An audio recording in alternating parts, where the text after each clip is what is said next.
From Bossier City, Louisiana, this is The Grouch and the Brainstorm.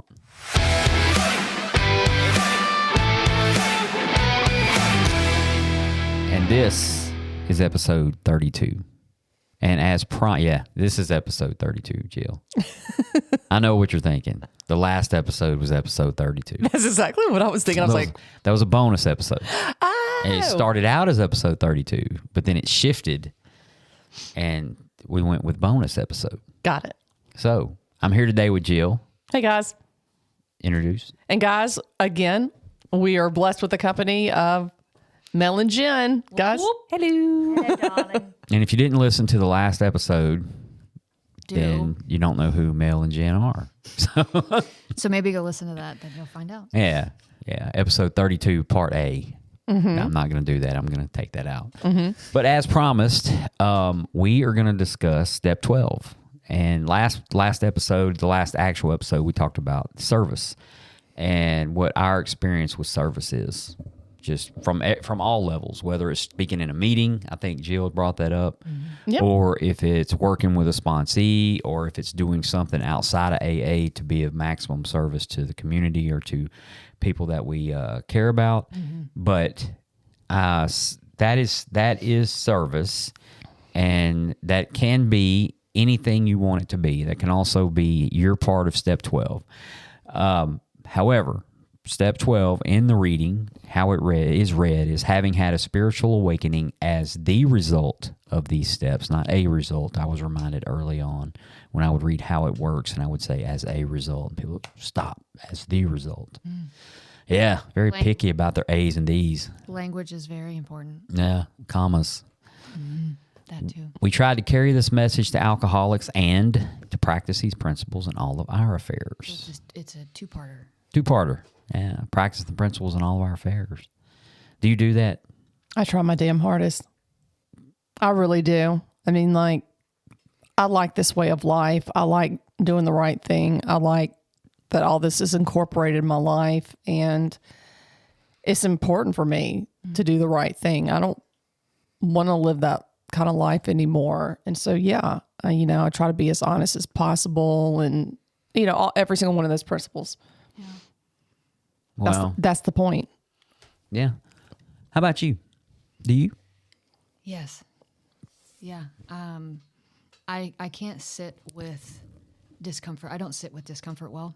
Okay. So if there is something that might be inauthentic to me or disintegritous, or I've formed enough relationship with my body and myself that I know when I've done something that might be iffy, which it doesn't happen very often. Right. Like, I don't feel okay. Yeah, like at all. I can't hold it long, and so I usually have to address it pretty immediately. But if I didn't practice the principles, what would be the point? I don't know. I You feel know like what I I'd still mean? be the same person I was before, Yeah. Yeah, but just sober. yeah, And that to me is just a no-go. yeah. Yeah, you kind of have to keep the journey going. Mm-hmm. It's not like you don't have to keep repeating the journey, but like just Yeah. continue the journey. Yeah. I mean, I've learned from my mistakes and I don't want to repeat them. Yeah. It feels good to have esteem and feel good. And it feels good to do the right thing. Yeah, and make amends if your baser instincts take over, and you didn't really approach something logically or rationally. Just make amends, because we're human. It's going to happen, right? We don't need to beat the shit out of ourselves for it, like I did plenty of. I find myself having to make less amends these days than Oh, I did in the absolutely, beginning. absolutely. I mean, Grateful for that. Yeah. yeah. I mean, the things that we're talking, like, if you were to ask me an example, there is an example that I have, but I don't feel comfortable repeating it. Okay. Well, that's fair enough. It just feels nice that it's just, this is what I'm used to now, is doing the right thing and maintaining this type of integrity is important to me, because I didn't for so long. Yeah. And I am changed. And I am changed because of the steps. I mean, that's just simple. So you had that spiritual awakening I've had many of them. Oh, as yeah. the result of the steps. Yep, many of them. Yeah. I mean, the first time when I had it, I was like, that will never happen again. Yeah.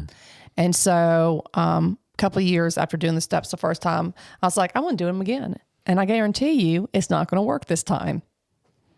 And it did. And I did have a spiritual awakening. It's, I really like that. Yeah. Well, I'm kind of like you, though. I try to practice the principles in all my affairs. I try.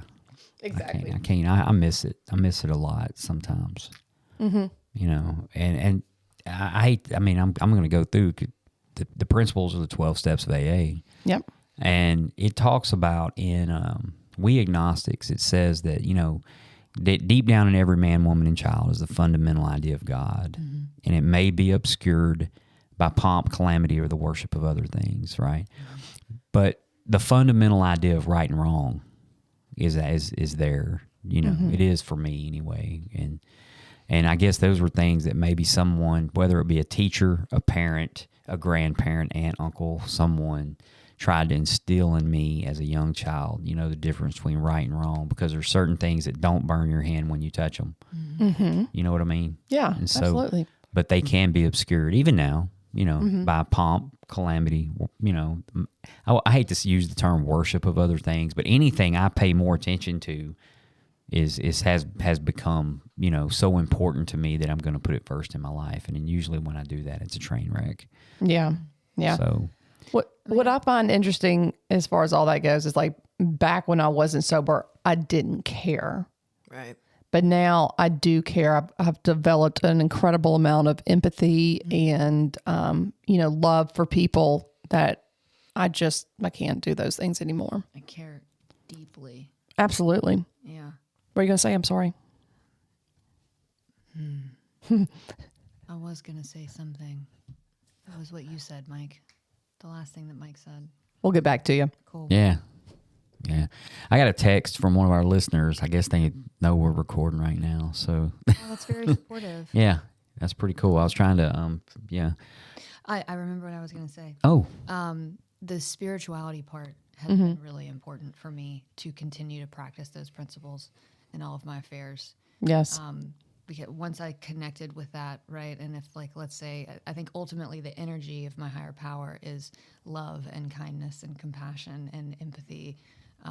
Tolerance. I mean, Yeah. all those beautiful things. Yeah, patience and, if that's the spirituality that I'm leading with, my spirituality is certainly, it is at the top, right? Like, it might not be, it's recovery, it's AA, but it might not always be like labeled AA. It could just be like something's guiding my life right now, and I trust it. And what does that thing want from me? What do I want from me? And I want to be a kind, empathetic, patient, loving, light-filled person who is also still human, right? So we got to have grace in there somewhere. yeah. I like it. You know, so if I lead with my spirituality, it's usually going to, the principles live within the spirituality. Does that make sense? It does. Yep. Yeah. Okay. Sorry. It does. Okay. Perfect sense. And, I remember early on in recovery, and I may have brought this up on another show, but they would talk about, especially the older guys, would talk about, if you really want to see how good someone's program is, follow them home and see how they act at home, which is creepy as hell, because... Please don't. Yeah. I mean, If you actually imagine that. well, we need to put a disclosure in there somewhere, because some of these folks might take that seriously, and you see old peeping Bob or something outside the window trying to. No, but tap what on they the glass. what they were trying to say is, are they trying to practice these principles in all their affairs? Are they?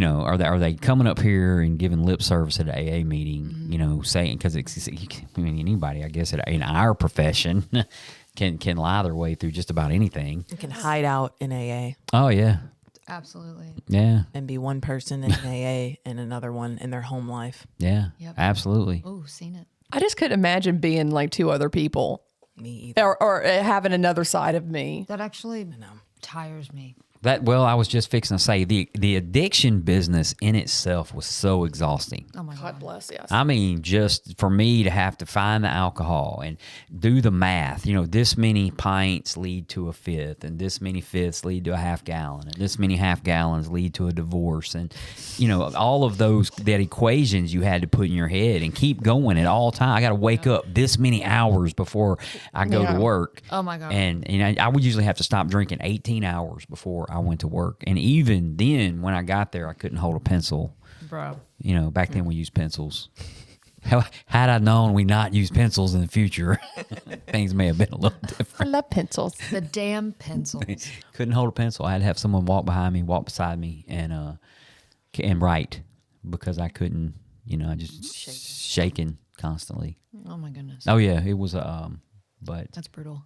yeah, but just that business alone, I can only imagine trying to hide in plain sight. Be Mr. or Mrs. or them AA, right? I feel like that was the relief I got coming to AA. Yeah, you got Was to quit doing that. Yes. God damn, I am so tired of this story, and this lie. Yeah.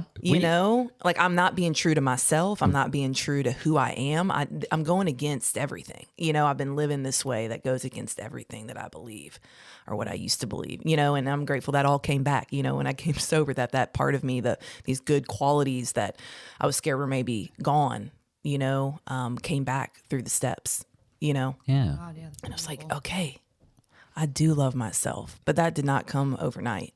No, it didn't. No, and it and to be honest with you, there's got to be room for growth throughout my entire Oh my God. recovery. If not, it gets boring. But you mentioned earlier, like I think it was you that worked at the eye doctor store. Well, whenever a person works behind the counter and they're having a bad day, but the customer walks in, you've got to put up that facade of happy employee, happy whatever it is, in order to fulfill your role, and just that, having a job, having to be, whether you're a supervisor or let's just say you're that person that waits on the customer, just that little bit is tiring to me. It is. Yeah. And that industry can be exhausting, when you are giving so much during the day of your own personal energy, and you come home and you don't give that to your partner. Ain't much left for them. That can Yourself, be yeah. it for yourself and for your partner. But you come home and just don't want to talk to anybody. And that was something that I learned when I got into that industry of how that could affect the home life. So I really had to look at that and how to balance that. The home life, and then also having the space to carry the message and work with sponsees. It's to be transparent. I do I have any sponsees right now? I don't think I have any sponsees right now. There was a straggler at one point, but I'm a massage therapist, and I'm an embodiment coach as well. And so I'm intimately close with people on a day-to-day basis, and showing up for people in that way, and like hearing what causes them stress and how they may want to change how they process stress, and working out the stress from their bodies. It is absolutely exhausting. It's so gratifying, and I'm so grateful that I have it, because I do feel like in this space where when I don't have sponsees, or when I'm not going to meetings, I'm still being of service.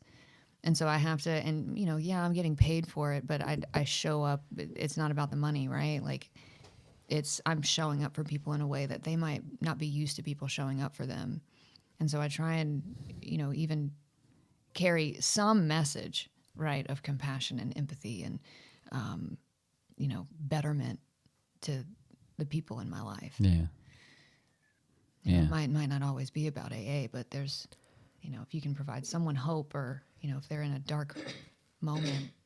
And that's just that shows a lot about growth.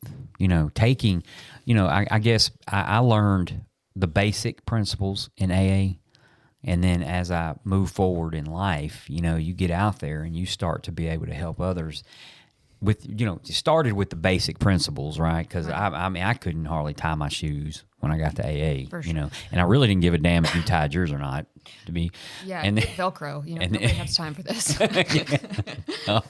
oh man, had to make sure I didn't still have my Velcro on. Your kangaroos. my ruse, a little pouch for my lunch money. A little hidey hole. But y'all are all too young to remember that. I was there. Was you? Well, yes, I had a pair and they were purple. Lilac. I don't think I was far behind. What do these shoes look like? They were Velcro 80s shoes. Oh, Early 80s, like 82, 83. I don't think you were alive yet. I wasn't. I came later. Well, and this will probably be another show. But 80s shoes were amazing. Oh, God. So we need to do the first car that you had in sobriety and the shoes from the 80s. Shoes from the 80s. The jellies. Yeah. Fuck the jellies. Yeah, my parents wouldn't let me wear those. Dude, blisters and stinky feet and sweaty feet. That is not pleasant. Sand would get in them really bad too. Well, you're from Florida, so you get it. Yeah. And they were jelly and sticky. Yeah. They stuck. Everything stuck Yeah. to them. Oh, God, they were gross. Yeah. They were like children, but in a shoe. I think that's why people could relate to them. So it was like, we have a children in a shoe. Edit that out. I think that's very probably relatable. won't. Yeah, I would. Well, a lot of our listeners did grow up in the 80s, so they understand exactly what you're talking about. Yeah. So, I like kids. Let's just be real. They're sticky. yeah. Yeah. You know? Yeah. Yeah. Even when they, realistic. when they're grown. My kids are grown. It's still sticky. My kids have kids. Oh yeah, they're still sticky if they have kids. Yeah. So they have to go through the phase that we all went through, But where was we, Jill? Well, we were talking about the 12th step. We're talking about being able to help others. Yes. And so we get the basic principles from the program of AA, and then we can take those out into the world, and we can become compassionate, and maybe just sit down and listen to someone who might have some domestic violence situation going on. It has nothing to do with alcohol, right? Right. Or they may have some depression issues. Of course, I'm not a doctor, but I can listen. We can listen very well. Yeah, and a lot of us have been that. I have anyway. Have been in that situation where you don't think anybody's going to understand if you say anything. Mm-hmm. They just don't know what you're talking about, and it's hard to, And then there's those of us in the recovery community who know exactly what you're saying. Mm-hmm. Yeah. What's also cool about it is that you do have this freedom, and you are happy because of what has happened within the steps, and people see that, and people. Mm-hmm. Especially where I work, they're like, Miss Lampshire, how are... Miss Lampshire. Yep, that's what I get called Okay. in the prison. Fair enough. In the prison. Yeah, so... They call me Miss Walston in the prison. No, But anyway, yeah, and so they're like, how are you happy every day? And I can point to the 12 steps on the wall and say, like... do y'all have those on the wall out there? Yeah, in our classrooms. And I can point to and say, those right there is what gave me what I have right now. Yeah. Y'all really have That's those on really the cool. wall. Yes. That is cool. In our classrooms where we teach, and do the sobriety curriculum, and all of our substance abuse classes, we have the steps on the wall. Yeah. That's really, I guess it would, some people wouldn't understand it, but for the most part, Yeah, yeah. One room has like the steps of AA, and the other one has the NA, which are basically exactly Right. basically the same. So I never noticed the difference. Just a little verbiage difference. Are the Al-Anon 12 steps any different? I think it might be have no idea. like tweaks They are. in the wording, yeah, like subtly. But the principle behind them is all probably about the same. I believe so. Yeah. What's the 12th principle again? Service. Service. There it is. And I just, it's like Yeah. I can model that behavior that I've learned and that I practice, and then I try to, share with other people that, this is what I've learned. And while I've been sober, and like you can too, like, Absolutely. it's about, attraction rather than promotion. So let me ask you this. what's up? Some random person out there, whether it could be a fellow employee or it could be an inmate or whatever, okay? But they say, Jill, because I don't really use last names. Yeah, don't call me Miss Lamshire. Yeah, That'd be Call her weird. Miss Lampshade. Kind of kinky. But if I say Jill, how would this stuff even help you be happy? I don't understand. What would you say? Well, I understand. I know the answer. So you're not yeah, talking I mean, to it's me. just the process of all of them together. First of all, like, hey, I have a problem. Second of all, you're going to need something a little bigger than yourself to like surrender all this to. But it took work, and it took working through the pain, all the resentments, the anger, getting down to the core of all of that, and then giving that as well to God for all of this to happen. I mean, like, and of course there's so much more, and there's so many levels of work that you have to do for this all to happen. But I wouldn't have been able to be able to help others or give anybody else some hope if I didn't clean up my side of the street and share, do all that. Talk Gotcha. the talk to walk the walk. Yeah. So from the 12 and 12, I'm going to read the first paragraph on step 12. Okay. Let's go. The joy of living is the theme of AA's 12th step, and action is its keyword. Here we turn outward toward our fellow alcoholics who are still in distress. Here we experience the kind of giving that asks no reward. Here we begin to practice all 12 steps of the program in our daily lives, so that we and those about us may find emotional sobriety. When the 12th step is seen in its full implication, it is really talking about the kind of love that has no price tag on it. Yeah. One more paragraph. Our 12th step also says that as a result of practicing all these steps, we have each found something called a spiritual awakening. To new AAs, this often seems like a very dubious and improbable state of affairs. Indeed. What do you mean when you talk about a spiritual awakening, they ask. What do you mean when you talk about a spiritual awakening? Well, first of all, I didn't think I would have one. Okay. I didn't even know what it was. I didn't know what it would look like. I mean, I felt like when I was towards, step 10, 11, I was kind of like had the magnifying glass out, like, I'm looking for you. Like how I was just so like, how is this going to happen? And I didn't even realize like it was happening till I was in the middle of it. And then you just all of a sudden your eyes are open. I felt alert. I felt like things were more colorful. And I know that sounds absolutely insane, but the grass was greener. Everything just looked brighter. And I had, the first time I had faith for the first time in my life. And it was soothing, and it was just astonishing all at the same time. And that's what I knew. But I still wasn't 100% convinced. Yeah. Because it happened this one time, and I'm pretty sure that would never happen again, which it did. But it sealed my faith in my higher power. It brought me to my higher power. It showed me for the first time, like, wow. At first, I was like, I realized I believe in something other than myself. And for me, I'd never believed in anything before. To me, it was a miracle. Like, because I say this all the time, like, how did they know I would have a spiritual awakening? I don't have spiritual awakenings. I never had. And I did. And I have them every time I go through the steps. It's amazing. To me, and from my experience, it's like I probably didn't notice it happen until after it had happened. And then I guess the first one was a crack that kind of opened up to let a bigger one in. And then, does that make any... Makes sense. Yeah, absolutely. And then, and then hindsight being 50-50, I look back and I go, wow, You know, this, you know, and I'm becoming more spiritually aware over the course of, you know, so I had an awakening.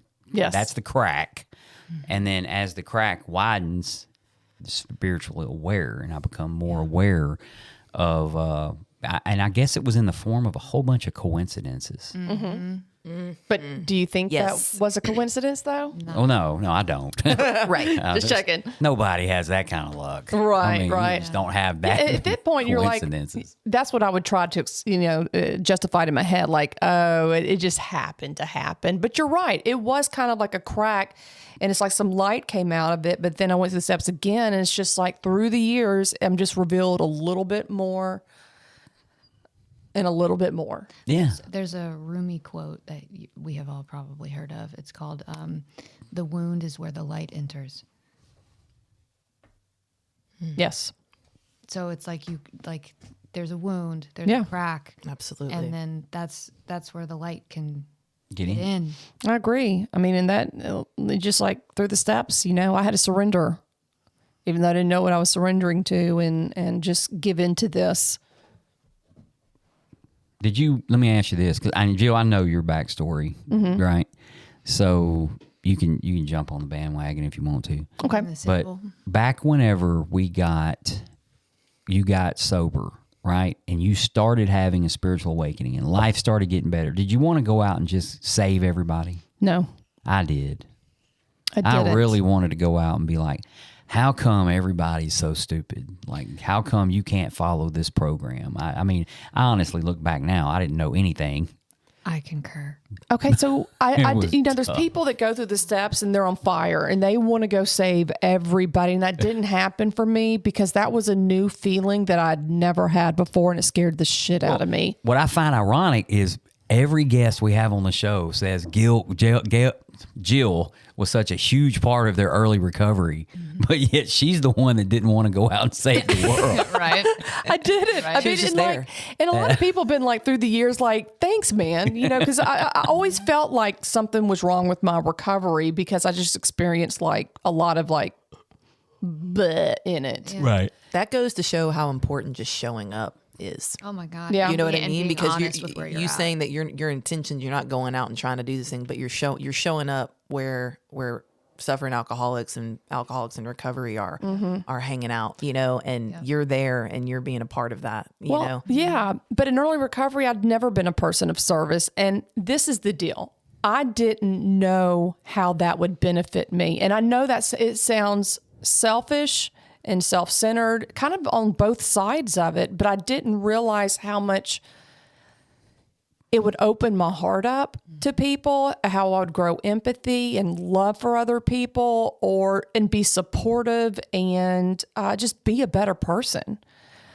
And that really changed my whole entire look on, like view on things, because I was pretty, shut off to the fact that like I need to go help other people. And I did it in my own little ways, like chairing meetings and stuff like that. But I would not step off into that sponsoring thing because I was scared. And I still was in so much self-pity because that did not disappear. I need help.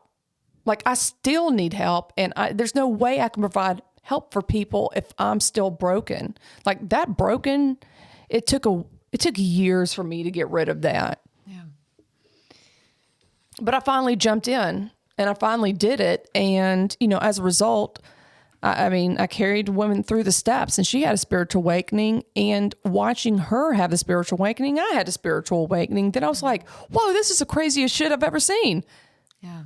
It's some cool shit. It is. It is. It's some cool shit. And what a naysayer when I walk in the door. I'm thinking, this is some bullshit. Sure enough. Absolutely. I remember the first sponsee. It was like, my sponsor was like, okay, all right, we finished the steps now. Go get a sponsee.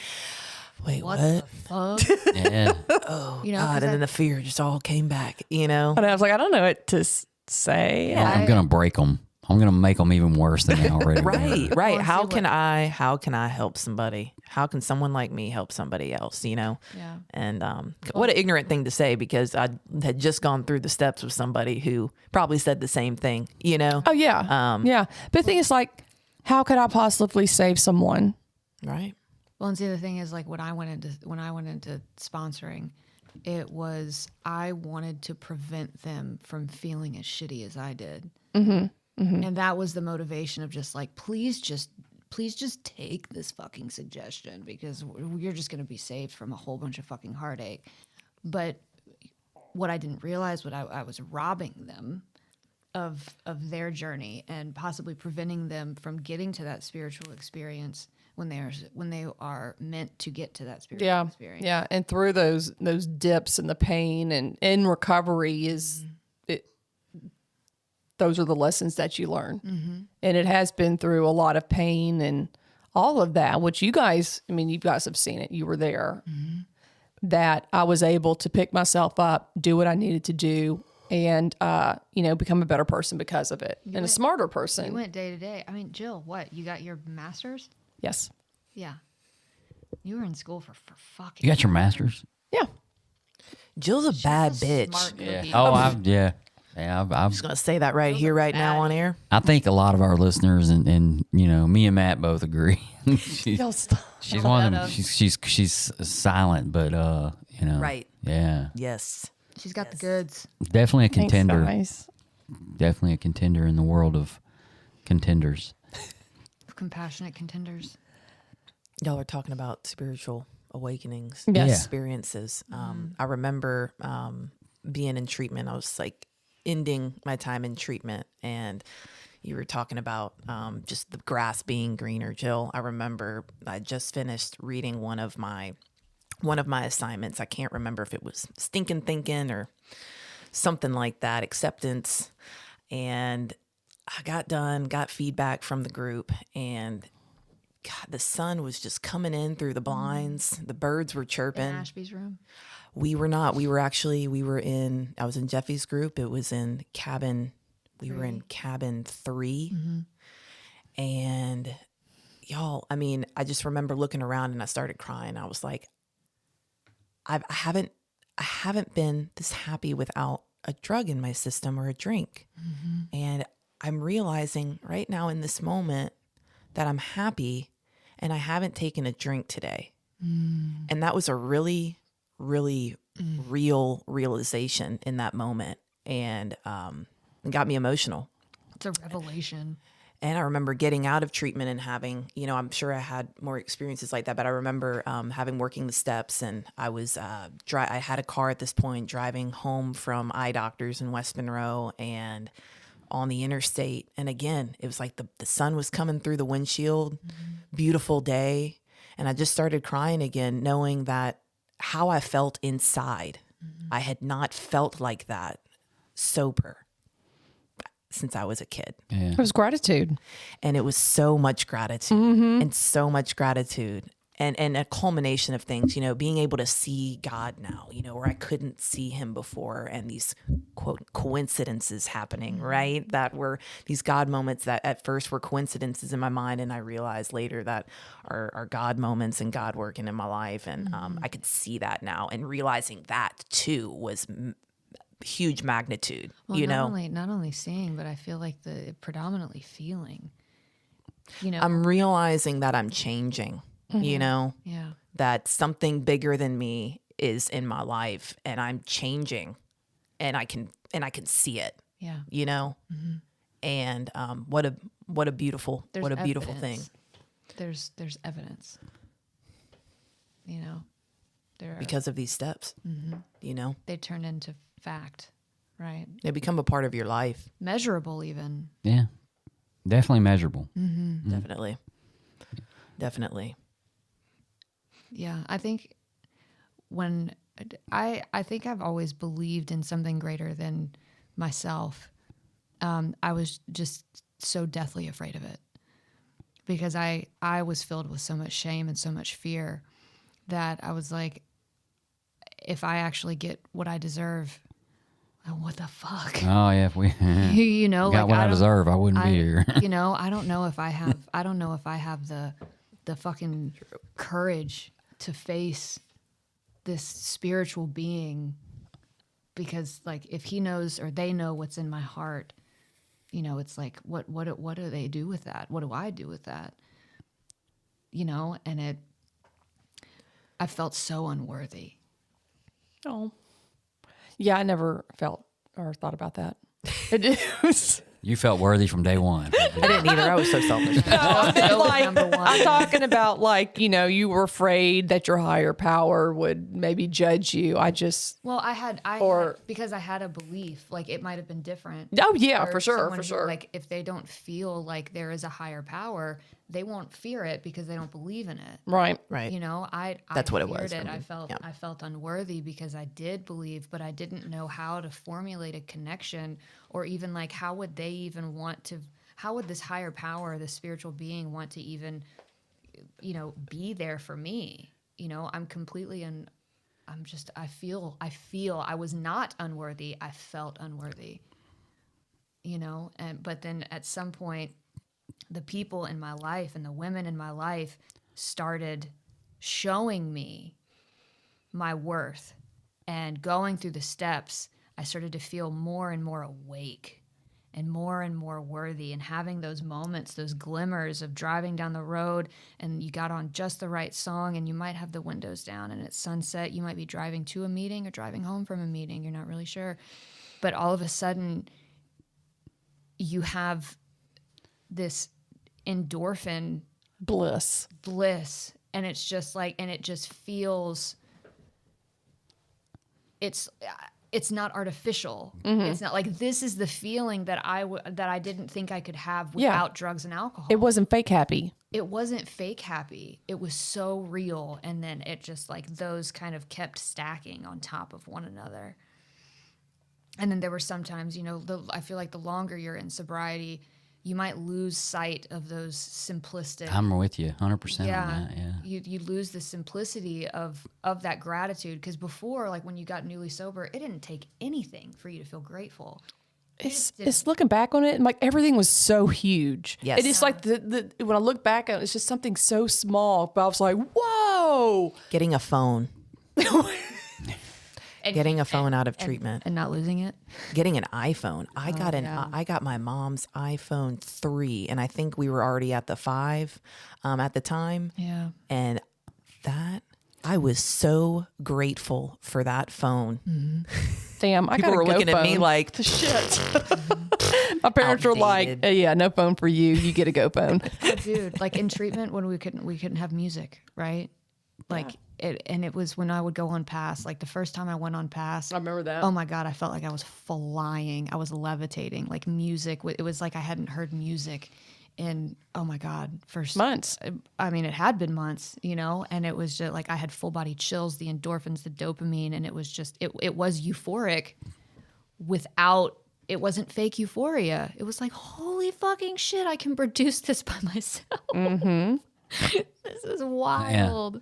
And that's about the time the body starts reproducing it. Yeah. It's about Yeah. a few months into it, and you know, but I can't scientifically explain away some of the promises talk about we will comprehend the word serenity. You know, and we will know peace is the rest of that promise. But comprehending the word serenity is something I just read it prior to, but there were times where I could comprehend what serenity really was, right? This peace in a chaotic world. There was just this peace, and I could comprehend that.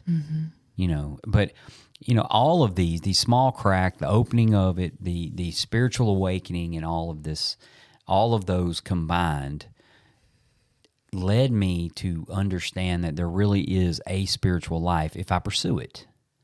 Right. And there's not if I don't. It's not like I'm going to work these 12 steps and all of a sudden become, you know, a guru or Mr. Spiritual or a preacher. one and done. Yeah. Yeah. No, Right. I had to continue that. And, and there's been times in my recovery where I've slacked off, you know, probably certainly, yeah. not got the, you know, I haven't had a time in recovery. Well, I've had one, but where I was just absolutely positively miserable. Yeah. You know, all of it can be helped. And I'm going somewhere with this. Yeah. If you read the big book of Alcoholics Anonymous, and it's talking about working with others, you know, the very first paragraph in this which is kind of strange. The very first paragraph in 12 and 12 talks about our life should be joyous, right? Yeah. This one says practical experience, which means, they've learned it from experience, shows that nothing will so much ensure immunity from drinking as intensive work with other alcoholics. It works when other activities fail. This is our 12th suggestion.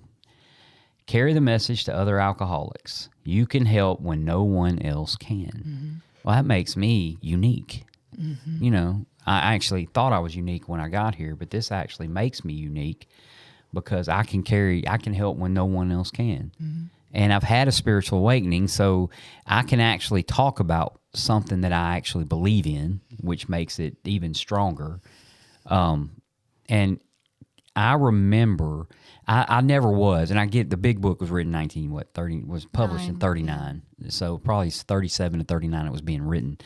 But I can remember hearing that archaic language and hear them talk about how you go out to treatment centers and find somebody to work with, and all the things that we hear. Sanitarium. Yeah, I go to sanitariums and health farms, and I don't know what a health farm even is. I just thought to myself when you said that, what the hell is that? No, I'm not going to go to the gym and try to see if I can work with any alcoholics at the gym, but. So we kind of do things a little different. Now, I am fortunate enough. Y'all been sober, same as me. There were a few 12-step calls in the beginning of my recovery where we would actually go out and and do 12-step calls. Yeah. Which I have not done in probably 11 years, right? It's probably been that Only long. did one with my sponsor. I did 3, all wet drunks, all with someone who knew one day I would need to remember that. Because I sure as heck didn't want to do it. It was not altruistic. I was drug. Well, actually, you have someone. So there's someone in recovery. They have what you want, whether you admit it or not. They do. Right. Pride sometimes kind of gets in the way. I don't want to be like him. He's a dork. Right. But secretly, I really wanted to be like this person. But they have something. They're like, hey, come on, we're going to go and we're going on what's called a 12-step call. And you're like, man, I don't want to go on that. I don't want to sit in the room with. What if I smell alcohol? I probably shouldn't go. I might get triggered. Yeah, and then you get drug up to this thing, and you go, and years later, you are talking about it. And I actually had a sponsee that me and another member of AA, we went and I was thinking it's 3 years into recovery, but we went and 12-stepped, and within 4 days, we were at his funeral. And unfortunate situation there could have been avoided. It don't have to happen like that, but That's very sobering. I had to see it. Matter of fact, this particular individual I actually had to do CPR on. Oh, okay. So it was to that wire point, like it was really intense. Jeez. And after the fact, once the paramedics took over and all this stuff, you have that same feeling of powerlessness. Like there is absolutely nothing. Matter of fact, I used to talk about when I get into AA about how I was hopeless when I got here. I had no hope whatsoever. Truth is, I changed the way I talk in AA because of that, because that young man had no hope. Once he was pronounced gone, there was no hope. No more hope. But so there was some hope up until that particular second. Right. But those and by chance, after this event, I said I'm not sponsoring anybody else ever. Like this is just too much. This is a lot. You don't see this kind of stuff out there in the drinking world. Right. You don't see it anywhere. Some of the stuff we see is just absolutely heartbreaking. Yeah. And that was on a Tuesday that he passed. His funeral was on a Friday. On Sunday, I went to the 12 o'clock meeting, and the title of that they read, I guess out of as Bill sees it, or one of our literature, was what I just read about nothing ensures immunity and like intense work with another alcoholic in us. Maybe I'm just being too selfish. Maybe I don't have the ability to make someone drink. I don't have the ability Or not drink. I don't have the ability to keep someone sober. I had a spiritual awakening. I try to carry this message. Maybe that was a spiritual awakening, right, in itself. It didn't have to be a positive spiritual awakening, but Well, it's I feel like when we go and we work with alcoholics in that way, there's no way that memories of ourselves cannot be brought to the forefront of our brain. Oh, exactly. And it's like they act as mirrors, and God willing, we get the chance to bring them back from the edge of the cliffs of insanity or death, My first You one- relearn powerlessness. Oh my Yeah. God. You relearn powerlessness. I feel like I definitely did. Well, and my you first learn Monty. gratitude. Yeah. The first Definitely. one I went on was disastrous. And Ava made me go with her. And I'm talking when she came in there, blazing, furniture was flying everywhere. I thought I was going to die that day. When the person you went to go visit was? They were not happy we were there. Oof. It was horrible. It was a train wreck. I just was like, Here, read this book. I didn't say anything. I was scared. I got to admit, on the very first one I went to, I was terrified. I just didn't know what I had that same feeling I had when I got to AA. Like, what have I got myself into? Yeah. Yep.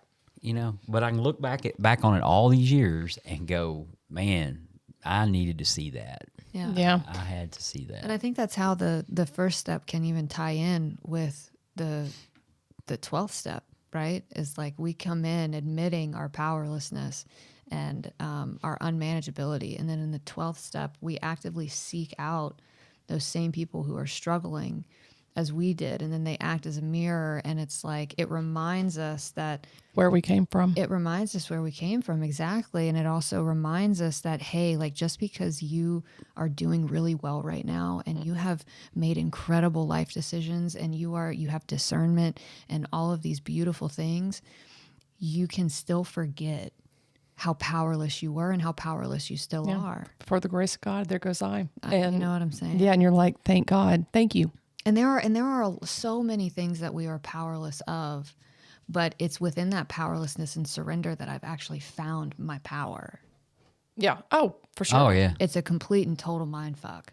yeah. There is definitely power in that. Yeah. Absolutely. Well, like when it clicks for us, we just want to share that, like you said. Yeah, we just want to share that with Share it, everybody. shake the shit we out of just them. want to Like, help like the everybody. dude on It's a Wonderful Life, at the end of Oh my the movie. God. You know what I'm talking about? Yes, yes. That's awesome. Like he has a whole new way Yeah. of life, like thinking of life, Yep.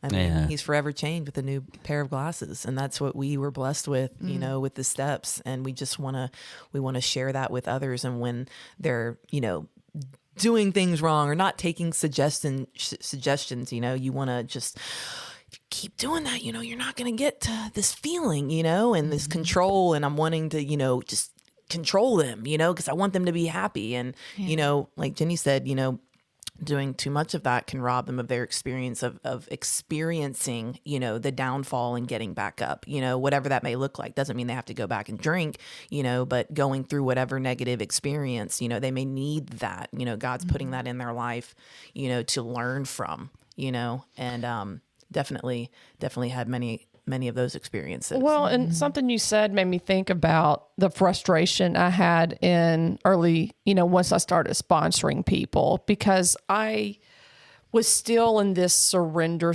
like tug of war with my higher power. I didn't know how to let go of complete control. And I would get really frustrated because no one would, of course, take suggestions. They would, and they weren't doing what I thought they needed to do. And so I'd get pissed. I'm like, I'm not doing this shit anymore. Oh God. But then that was a huge lesson for me. I got to learn how to let go of the need to control, which is huge for my recovery. Yeah. And once I was able to do that, like it's changed my sponsorship in so many different ways, because like I can lead you to the water, but I can't make you drink. And it just like, I can't waterboard you. well, I don't really feel like I want to torture anybody, but I'm just kidding. No torturing today. So, just a little. Yeah, that was a lesson for me, Yeah. through them. And, now I can go into it like more carefree Well, and I think too, like what you're speaking to is like it pulls back to that powerless, right? Because and the acceptance of our powerlessness, because we have to bring that into working with sponsees, because we don't have the power that I don't know if it's really like the power that we think we have, but it's like even by our sponsees, when they don't take our suggestions, or they're not ready in whatever aspect that looks like, we have to own like, oh, that's right. Like we're actually powerless over this person's, actions. This isn't a what do you call it? A reflection of my sponsoring, right? Because I feel like that's where our brains can go. It's just like, I'm a shit ass fucking sponsor because our ego is there. It's not going away. But we have to get to a point where it's just like, oh, I'm powerless over drugs, alcohol, people, places, and things. That's right. Yeah. Yeah, you ever sat in a meeting and your sponsee is fixing to share and you're just like, Praying. no, Don't give me a shout out quite yet. don't do it.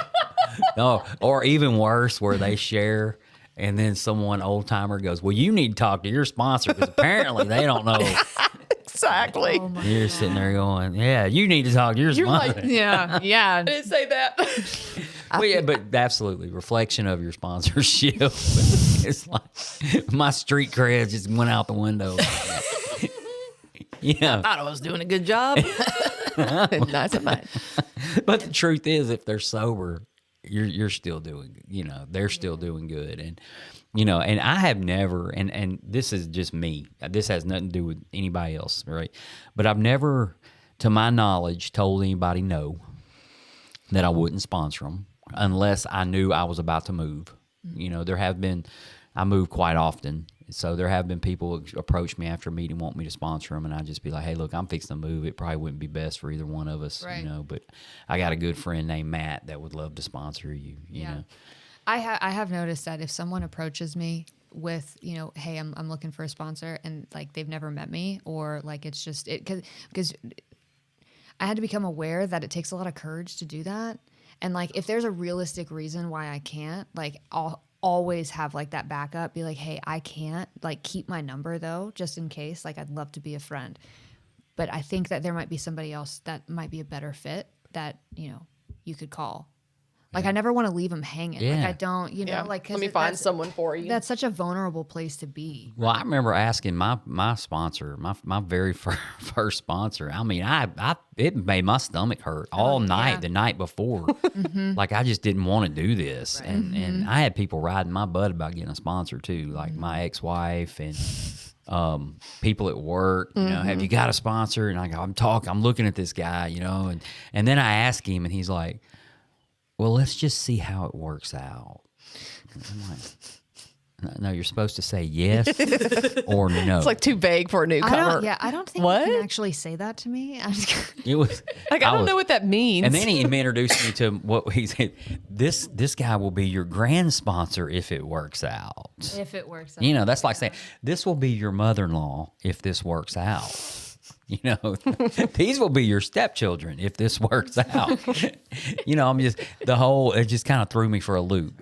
But that is where my brain was going. Like I was thinking this was like thinking it's a whole lot bigger than what it is. And it's huge, but it's not that big. Right. Not that big of a deal, but it's huge. Because it's simple. And I found that, like, the more I complicated it, right, like, the harder it fucking got because duh. But, like, if you just keep it with, take it out of the big book. We're not therapists. We can't psychoanalyze. We can't tell people what they need, And I think that was something that I got swept into, where I would try and, tell them what they need, or I could so closely relate to their situation, and it's just like, that's not how. Yeah, you're like, I have the answers. Please let me give you the answer. Just like coming out of my fucking skin. Just be like, We have our "Please." experience, Yeah. and and when for me, like when a sponsee is struggling with something, if I have a personal experience that I can relate to, I will share that with them, and how we know how important relating, and somebody saying, hey man, I've been there, hey, I've felt that way, how important that is hearing that, especially from another alcoholic. Well, I've had a couple, of sponsees, because I'm not that guy to tell you no. I'm not that guy to tell you to, don't buy this, Right. have this relationship. I'm just not that guy. I'm the guy that's going to help you with the big book. Yeah. But I've had a couple over the years who they'll ask you, and you think they don't really want your opinion, but I have some kind of experience with it. And I can be like, hey, look, here's what happened when I did this. All right. I'm just telling you, you do whatever you feel comfortable with, but this is what happened when I did it. Right. And then a month later or 2 weeks later, you'd be like, well, what happened with that? And they're like, well, you said, this is what happened when you did it, so I didn't mess with it. And you're like, what? You listen? Yeah. Like you Shocking. You really listened? I would never have done that. I would never have Right? listened. Oh, yeah. Yeah, I had to make my own decisions and learn a lot of things the hard way. Oh yeah. That was my fave. Yes, yes. So many favorite. suggestions. I just was like, yeah, no. I'm okay. Well, I'm gonna try a few different things before I go to that one. But the cool thing about that, is that my sponsor, during that was there for me. Even yeah. when I would failed and I did the wrong thing, I was honest about it, and she supported me through it. And would say, hey, I don't agree with this, but this is what we should do, and I stayed honest and tried to do the next right thing. And when I'd fall short, she was still there for me, and that built that trust, and that built that. She allowed me to fall on my own. Yes. Instead of telling me, no, you shouldn't do this, that allowed me to fall on my own and see it through myself and grow through that experience. If she would have kept forcing, this way or whatever, I may not have got there, I think that's really beautiful too, because I think that in my experience with being sponsored, there has sometimes been a lot of shame attached to it. Like, well, why did you do that? What made you decide that was a good idea?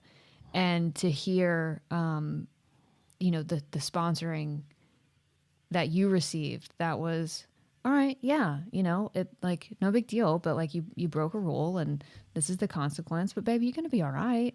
Like I feel like there's a certain level of shame that can be removed. Mm-hmm. Especially when it comes to alcoholics and drug addicts, we're fucking riddled with it.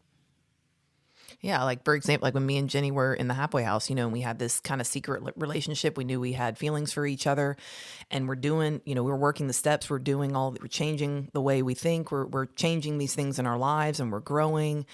But I have this secret, and the secret is sitting here, and they're telling you secrets will keep you sick. they're telling me secrets will keep me sick. So I'm telling my sponsor about it, and she's like, for you having feelings for somebody is not bad. You having feelings for somebody is not a bad thing. You're in a home where that is a rule and you're breaking a rule. That's why, you feel bad about it, but she didn't tell me to take some sort of action. She just kind of laid out facts. Mm-hmm. And in that guilt did its thing. And I came clean, I couldn't sit with that guilt anymore. And I got honest about it, and it worked itself out, mm-hmm. and, didn't die. When I got honest. Yeah, but did you die? No. Bird, the world didn't come crashing down around me. I got honest, and it felt humbling and embarrassing and, all the things. But after that felt really good, not holding that secret anymore. Getting honest about it was way better than holding on to it. And, Yeah, and being able to carry that message, right?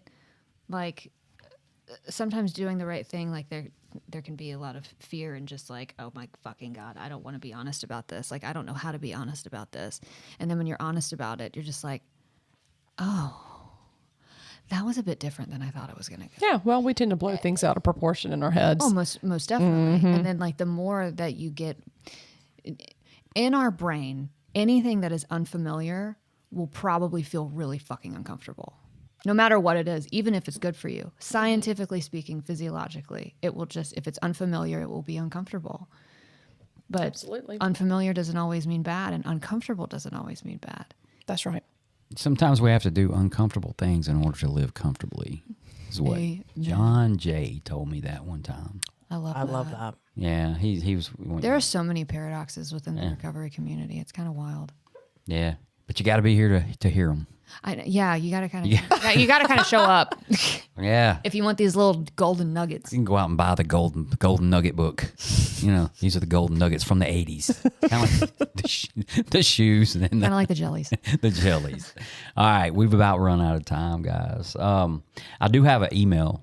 Oh, okay. Yeah, I got an email. I'm going to read that in just a second. So, go a couple of analytics. We have 2,965 plays to date.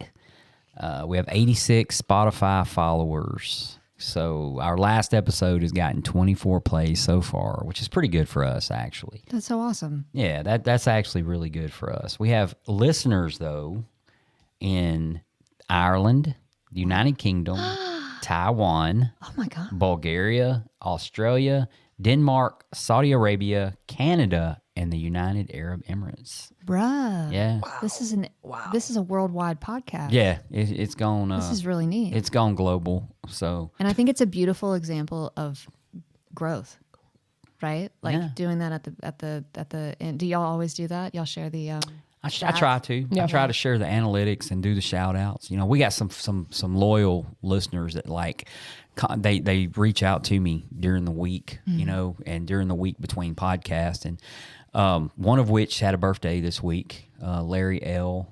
Happy birthday, Larry. And his wife now, they were married recently, Judy. They listen faithfully. We got some Koala Club members. We got Jane, Yes. Kay, Faith, A lot of them. Michelle. We got just a ton so awesome. of Koala Club listeners, and we appreciate every single one of Talk them. about spreading the message, man. Well, we That's try. right. We try. 12th step right here. But so this In is action.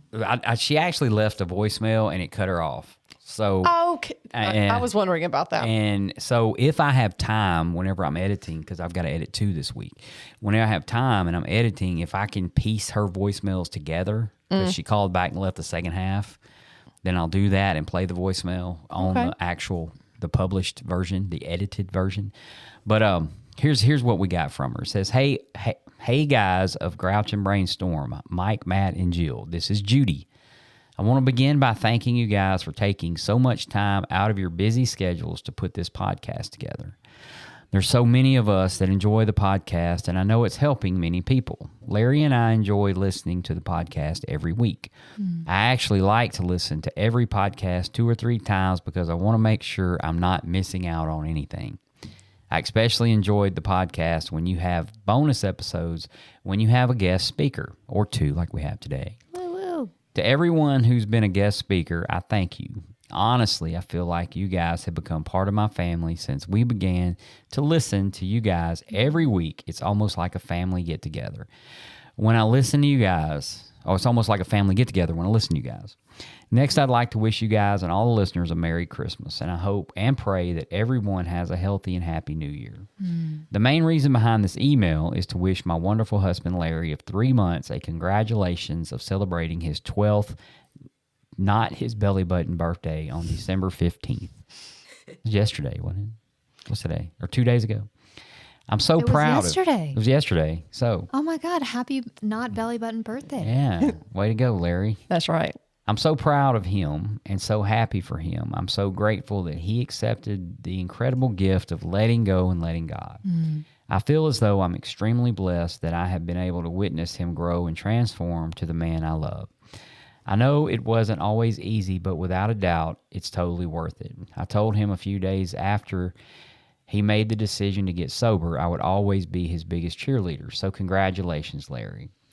I'm very thankful for all the people that God has put in his path the past 12 years that's been part of his sobriety journey, and that absolutely include you guys at the Grouch and the Brainstorm and all your guests. There's so many people that have been a true blessing to him, and for that, I thank all the ones that have been a part of his journey. I honestly cannot imagine where I would be right now in my life without Larry. His sobriety has been the greatest gift he could have ever give to me. I know if he wasn't sober, he would not be in my life. People will say that the happiest day of their life is when they got married, or maybe when a child was born. As much as our wedding day was one of the best days ever, I have to say the most important day of my life will be Larry's sobriety date. Every moment of our life, good and bad, we will face together because he has accepted the gift of sobriety on December 15th, 2011. I want everyone to know that your gift of sobriety is more than a gift for yourself. It's a gift that you give to others. I guess you could call it the gift that never ends. Congratulations, Larry, from your number one cheerleader. Happy 12 years. I'd like to add a thing that my parents used to say to us. From the ashes of disaster grow the roses of success. Judy. Thank you, Judy. Thank you Absolutely. so much, Judy. Appreciate that. And always glad to hear from you. And I will try to piece together that voicemail, and we will play that on our live cast if I can, or on our published cast. So, but anyway, that concludes another episode. Got a lot in. So thank you guys for coming by. Appreciate you. Look Thanks forward for to you having coming us. back. I would love it. Thanks for having us. Yeah, It's whenever been great. we actually have the equipment to go remote too, so we can go down Cool. there and do it too. So yeah, we have a remote equipment. Road trip. But Yep, we have road a guest, trip. We have a guest bedroom and a really comfy couch. Where's Jill gonna have a- stay? No, Jill will actually sleep in the bed with us. Yep. yeah. Guest bedroom She's sleeping. or the bench really in comfy middle. couch. All right, guys. So We've been doing it for so from Rule 62 Studios in Bossier City, Louisiana, this is the Grouch and the Brainstorm.